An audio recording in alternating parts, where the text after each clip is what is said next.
راز تسلط بر مردان.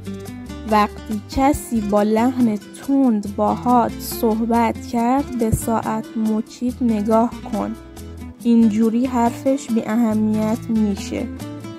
اگه در حال دعوا هستی صدات رو آروم نگه دار، این تصور رو به طرف میده که تو بردی. اگه کسی ازت خوشش نمیاد جوری رفتار کن که انگار اصلاً وجود نداره. ناخودآگاه جلوی اون آدم جذاب و غیر قابل دسترس میشی. اگه جای دیر رسیدی دلیلش رو نگو، فقط بگو کار برام پیش اومد، اینطوری ناخودآگاه ازت حساب میبرن.